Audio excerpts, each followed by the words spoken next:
Hey, when are you going to transfer the money? Send me $10,000 right now. That's what my mother-in-law said on the phone. I'm in the middle of my husband's funeral. That's none of my business. She told me to transfer the money immediately. I ignored her and hung up the phone, and she came directly to me. But she was surprised. What the hell is this? My name is Stephanie. I am a 34-year-old office worker. I'm currently dating someone. His name is Alfred, and he is the same age as me. I met him through work. He works for a client of the company I worked for, and we often do business with each other. Basically, we had a serious business conversation. We were both serious about our work. But then he would unexpectedly throw in some of his jokes. It was funny, and we would laugh with each other. Of course, we were doing our jobs properly, but one of us makes a joke at the right moment, and the atmosphere instantly relaxes, and the deal proceeds in a rather good state. It was a drinking party that brought us close together. There was a time when the companies where my husband and I both work had a large-scale project. Of course, my husband and I participated in the project, as did many other employees. We all worked together to make the project a success, and a big party was held as part of the action. We exchanged personal contact information, and we started to keep in touch with each other, going out for drinks, going out on dates, and so on. We have been dating for about 2 years now, and we are still in love and have fun every day.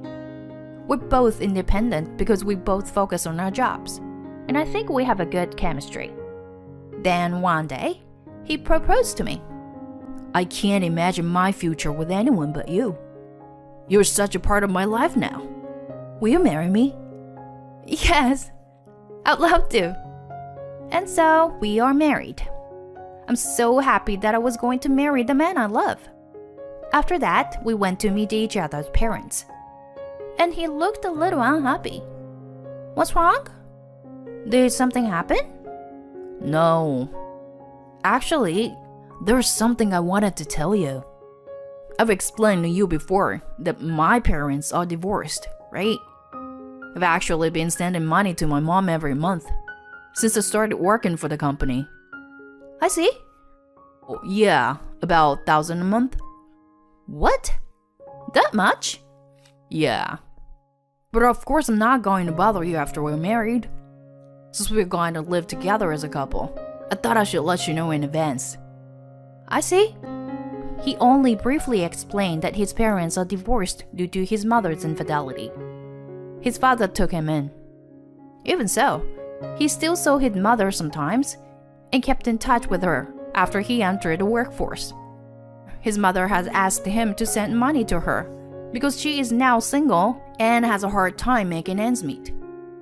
Even though his mother betrayed them, he stayed with her until he was in the 3rd grade of junior high school, and his mother used to cook and feed him every day, raising him with love and care.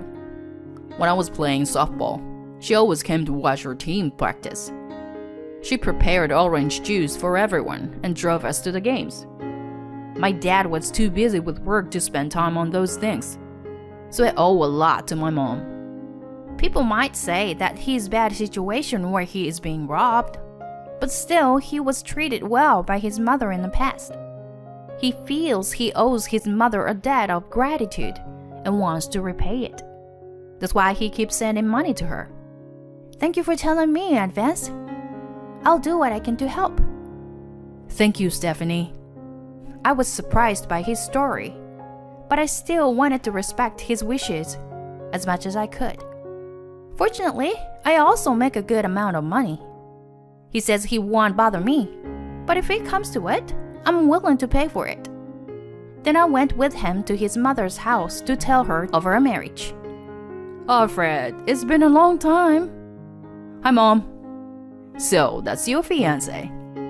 Nice to meet you. I'm Stephanie. Alfred's being very good to me. His mother was very nice. Alfred is finally getting married. I was worried because he never talked about it. Stephanie, thank you for marrying my son. Mom, Don't make it sound like you were taking pity on me. Oh, because when I was your age, you were already in the 9th grade. That's a pretty late marriage for me. His mother had Alfred when she was 19, according to the story. She's 53 now, so she looks very young. Well, she seemed to spend a lot of money on beauty, so she looks young. But after I met his mother, I went to see his father. His father was a very serious and sincere man, and I thought that Alfred was like his father. After meeting with each other's parents, we started making preparations for the wedding. However, when I sent the wedding invitation to his mother, it came back circled as absent. Why aren't you gonna be there, Mom? He asked immediately on the phone. Because that man is coming too, right? I can't go. By that man, I mean his father. Well, they're divorced because of her infidelity. So it's natural that he is difficult to meet. I thought it was a little suspicious because she refused to attend the meeting for both of our families. In the end, no matter how much he tried to convince her, his mother didn't want to come to the wedding. Then he and I got married. It was a very happy and joyful wedding with many people celebrating. His mother did not come to the wedding in the end, but we received a congratulatory message. Then Alfred and I started living together. We worked together and shared the housework, and I think we have a good balance in our lives. He was raised by his father since high school, so he himself was often in charge of cooking. So he can cook well and has a lot of dishes he can make. His cooking is very good, and I think he can cook some dishes better than me. And we had a good time on holidays, going on a trip or drive. My husband continued to send money to my mother-in-law even after our marriage. Basically, the monthly remittance was about $1,000. But apparently, my mother-in-law had recently injured her back and became unable to work. Therefore, my husband received a call from her asking him to increase the amount of money he sends home. He was worried about my mother-in-law, so he decided to increase the remittance. Therefore, he increased it from $1,000 to $1,500 a month. My husband works for a large company, and he has a high income. However, it must be quite difficult for him to send $1,500 a month to his mother. I decided to pay more for our living expenses. I worked hard, and my income was high, so it was no problem for me. But my mother-in-law got carried away and asked him to send more money. It's a very hard life. I'm not working right now. You know that, right? I have to go to the hospital too. Maybe so, but I can't afford to send more money either. Are you saying you're abandoning your mother? No, that's not what I'm... Then send more money to me for my sake. My mother-in-law begged my husband repeatedly, and he ended up increasing her allowance to $2,000. It was okay to send her money up until then, but now I think she's asking too much. Well, he still owes his mother for raising him, and she said she had no one else to rely on. So my husband couldn't give up on my mother-in-law, although he was worried about it. So my husband worked hard at his job and got a promotion as a result. This has helped to raise her salary, and for the time being, life has not been so difficult. However, I thought that we would be able to afford it if we could reduce the amount of money we send home. So my husband and I went to my mother-in-law's house to ask her to reduce her allowance. Oh, Alfred and Stephanie, what's up? My mother-in-law greeted us with a smile. But when we went to talk to her about reducing her allowance, she immediately became grumpy. What? Why? Well, it turns out that $2,000 is a little too much, so... You don't care what happens to your mother? I knew you would take his side.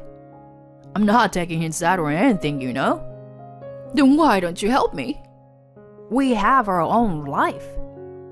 We might have a baby. We want to save as much as money we can for when that happens. Instead of something that you are unsure of, Shouldn't you be helping people in need now instead? I'm in financial trouble. That's how my mother-in-law insisted. You said you have back pain. I think you can do at least some desk job. I already told you I can't work. So help me. That's how angry my mother-in-law is. My husband and I were both exhausted by the situation. Is there any way out of this? I decided to go to the bathroom for a change. It was then that I noticed that the door to the room next to the bathroom was slightly ajar. I glanced in, and there was something that surprised me. What is that? I glanced toward it. At least she didn't notice. I quietly went into the room and took pictures of what was inside. Then, I went to the bathroom and came back to the living room, pretending that nothing happened. In the end, our attempt to reduce her allowance failed because my mother-in-law did not approve of it. After we returned home, I showed the picture to my husband. Could this be my mom's room? Actually, it was just open when I went to the bathroom, and I took photos of some things from there. Would you look at this one? And this one. What? Aren't these all brand name stuff? That's right. And they're all new releases. So you're saying my mom buys a lot of brand name stuff? I guess so. My husband was red-faced and angry. I was sending money to mom because she was having a hard time making ends meet. I guess that means she's spending all this money I was sending her. I can't forgive her. I won't send money to her anymore. It's only natural that he would say that. My husband was sending money to my mother-in-law to protect her livelihood, not to allow her to live extravagantly. I agreed with him. Soon after that, he stopped sending money to her. Then, as expected, my husband received 2 phone calls from my mother-in-law. Hey, I haven't received this month's payment yet. What's going on? Mom, I won't send money anymore. What? What are you doing? I'm saying I can't do it anymore. If you don't like it, stop being extravagant and sell your brand name goods. My husband said and hung up. Then my mother-in-law came to our house. Send me money. I only bought them because they happened to be on sale. There were many other brand name items. Anyway, I'm not sending you any more money. So please go home. My husband kicked her out without question. But after that, my mother-in-law kept coming back to ask for money. So we decided to move out. I can't trust her anymore. I didn't think she was that bad. She was so persistent that we hired a detective agency to investigate her. Then we found out a surprising fact. My husband was completely fed up with my mother-in-law. So we moved out of the house so that my mother-in-law would not assault us. Soon after that, my mother-in-law called me. My husband had already blocked her calls, so now she was coming to me. Then my husband and I came up with an idea. A few days later, I finally answered my mother-in-law's phone. Hey, when are you going to transfer the money? Do you know how many months it's been? 5 months! 5 months! How can you expect us to send you $2,000 a month for 5 months? Send me $10,000 quickly. I then told my mother-in-law. I'm in the middle of my husband's funeral. What? Funeral? Yes. My husband just recently passed away. Then my mother-in-law said something surprising. That's none of my business. What? Just transfer the money. Are you really saying that? Is money more important than your son's funeral? Of course. Money is more important. Even though you had an affair, he felt indebted to you for raising him, so he sent money to you even after he entered the workforce. He also told me about the time when he played softball. He said that you always drove the car and supported his team at practices and games. When I explained this, my mother-in-law snickered. He had it all wrong. I wasn't doing it for him. it was because the coach of the softball team at the time was a good-looking guy his age. He didn't know it, but the coach and I were having an affair. Oh no. I thought my mother-in-law was an arsehole. I don't care what you do, but can you please transfer the money to me as soon as possible? He was well paid and I'm sure he has a lot of money in his inheritance. Enough. We're in the middle of the funeral at a place called Madison Funeral Home. I will wire you the money. What? You don't have the authority to decide that. Just transfer the money. I ignored her and hung up. Then my mother-in-law came directly to me. Hey, I'm here because you didn't transfer the money. My mother-in-law came to me with a loud voice, and she was surprised with her eyes wide open. What? What does this mean? So you came. What? Afraid? And my mother-in-law looked around at the people there with a pale face. There were several people there, all of whom had been tricked by my mother-in-law into giving her money. I asked the detective agency to investigate, and they found out about that. And just recently, they had lost contact with my mother-in-law. And so, there was no way to get her to return the money. So my husband and I came up with a plan to call my mother-in-law here.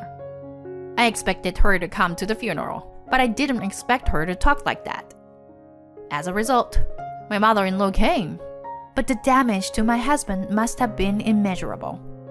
However, my husband seemed to be rather relieved. I now understand that I was not important to my mother. So I'm going to stop caring about her too. I want you to give back the money you owe these people, and the money you took from us. That's impossible. Okay? Then we'll have to go to the police. The police? Yes, because what you're doing is stealing. Now you're moving in with some young guy and paying for him. That's what we found out. We can talk to that guy if you want. Don't bother Edward. I feel sorry for you. You can either go to the police or you can give the money back. Just make a choice. My mother-in-law slumped down on the floor, her face pale. She finally gave up and chose to return the money. We all went to my mother-in-law's house to prevent her from running away and retrieved all the brand name goods. We immediately sold them and turned them into money. My mother-in-law first used the money to pay back the people to whom she owed money. But it was still not enough to cover the money that my husband had been sending her, so he contacted a certain person. It was my mother-in-law's brother. Her brother runs the family's auto body shop. We explained the situation to him and asked him to put my mother-in-law to work. He had always been very fond of my husband, and he always did whatever my husband asked. And this time, my mother-in-law had done something terrible. So he said that he is responsible for punishing his sister and forced her to come out and help him with the family business. My mother-in-law tried to escape many times and moved into her young boyfriend's house. When my husband and my mother-in-law's brother went to talk to the guy named Edward, he immediately threw my mother-in-law's belongings out of the house, saying that he didn't want such a troublesome old woman. To me, she was just like a matron who gave me money. My mother-in-law was shocked to hear that from the guy to whom she had paid a lot of money. So my mother-in-law's brother took her out and put her to work to make sure she couldn't run away from home. In exchange of giving my mother-in-law food and shelter, she made sure that all the money she earned went to my husband. Things are going well for now, but my husband and I will continue to keep a close eye on my mother-in-law because she might do something wrong in the future. I will continue to be close to my husband and spend happy days as a married couple.